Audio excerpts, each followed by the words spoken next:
Suppose అసలు think చేసే కెపాసిటీనే లేదనుకోండి, that is the majority. Sir లేదనుకుందాం, అప్పుడు ఏం చేస్తారు వాళ్ళు? ఏదో ఒక మోడల్ ఫాలో అవ్వాలి కదా.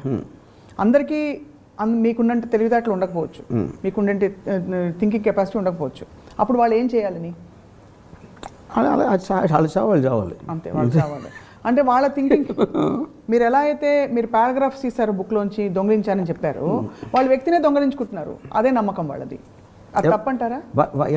మళ్ళీ చెప్పండి. మీరు పారాగ్రాఫ్ దొంగిలించుకుని పెట్టుకుంటారని మీదని చెప్తారని చెప్పారు. వాళ్ళు దొంగిలించుకోవట్లేదు. That's what I'm saying. గుడ్డిగా నమ్మటం అంటే మీ జెన్యున్. ఇప్పుడు వాళ్ళ అవసరం కోసం ఫాలో అవడం అది వేరే కేటగిరీ, వాళ్ళ లాభం కోసం ఫాలో అవడం వేరే కేటగిరీ.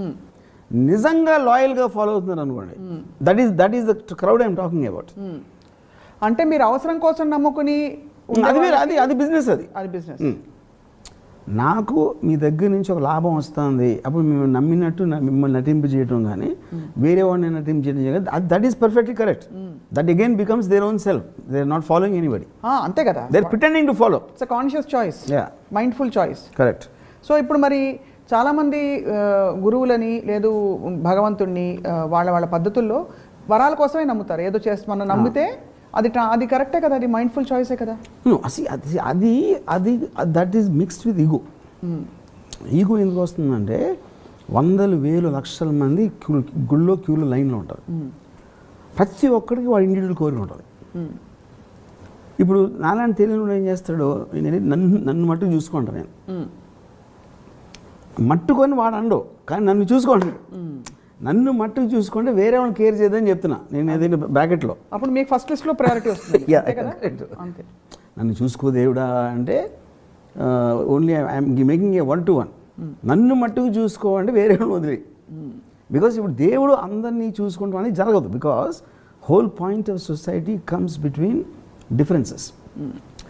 మీ దగ్గర డబ్బు ఎక్కువ ఎప్పుడు ఉంటుంది, అవతల వాళ్ళ దగ్గర తక్కువ ఉన్నప్పుడు మీ దగ్గర ఎక్కువ ఉంటుంది. ఆ కంపారిజన్ లేకపోతే డబ్బుని ఏం చేసుకుంటారు? ఇప్పుడు మీరు మిలియనేర్ అయ్యి నేను మిలియనేర్ అయితే అసలు మీనింగ్ లేదు, దానికి వాల్యూ లేదు. సో పుట్టిన ప్రతి మనిషి నేనే బాగుండాలి, నాకు డబ్బు ఉండాలి, ఐశ్వర్యం ఉండాలి, మా ఫ్యామిలీ బాగుండాలి అంటే అందరూ బాగుండాలి. దేవుడు ముందు అందరూ సమానం వాళ్ళే చెప్తారు. దేవుడికి అసలు ఉండకూడదు అంటే 10 దన్నాలు వీడు ఎక్కువ పెట్టాడా, 3 కొబ్బరికాయలు వీడు తక్కువ కొట్టాడని ఆయనకి మెజర్మెంట్ ఉంటుందేమో నాకు తెలియదు.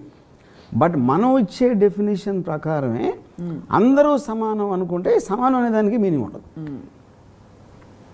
Then happiness and sadness, both of them lose their meaning. So the experience of life itself becomes null and void. So everything is relative. Yeah. So మరి coming back to నమ్మకం. Yeah. నమ్మకం గుడ్డి నమ్మకం అంటున్నారు. Can you define గుడ్డి నమ్మకం అంటే? See, గుడ్డి నమ్మకం అంటే నా పాయింట్ ఏంటో నేను చెప్తాను. ఒక 2 ఎగ్జాంపుల్ చెప్తాను. నేను కాలేజ్ టైంలో నేను ఒక సినిమా చూస్తున్నాను. ఆ టైంలో న్యూస్ రిలీజ్ చేశారు. సుభాష్ చంద్రబోస్ లేకపోతే భగత్ సింగ్ ఇలాంటి నా ఫ్రెండ్ ఒకడు ఉండేవాడు. ఆయన చప్పట్లు కొట్టేసి లిగిసిపోయి నరిచేవాడు సుభాష్ చంద్రబోస్ వస్తే. నేను ఆయన అడిగాను, సుభాష్ చంద్రబోస్లో ఏం చేసాడు తెలుసా నీకు అన్న?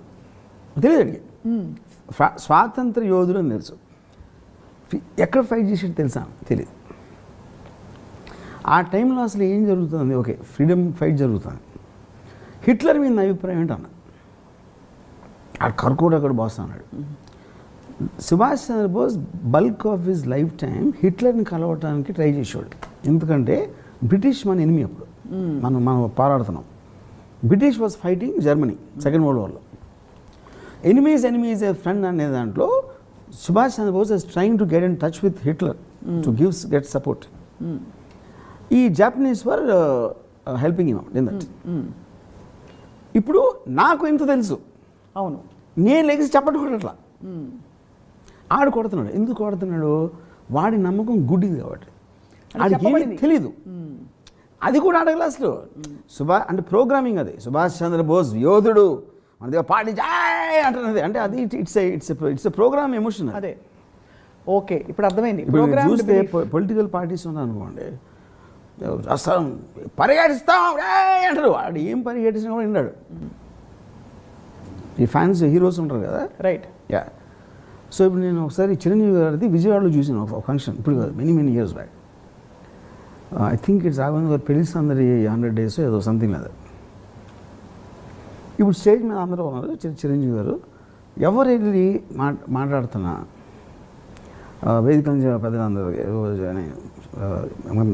చిరంజీవి గారు ఒక ఓంకార శబ్దం వస్తుంది క్రౌడ్ నుంచి. మళ్ళీ ఏదేదో మళ్ళీ వస్తుంది. ఆయన పేరేంటి, ఆయన తిట్టినా పోయినా నాకు అర్థం కాదు. మిగతా దాని ఇంట్లో they reacting to the sound of Chiranjeevi name. That is what is called cult. అది నథింగ్ టు డూ విత్ ఆయన యాక్టింగ్ బాగా చేసిరా, సినిమా బాగుందా, ఇది బాగుందా కాదు. లేదు, they are obsessed with him అంతే.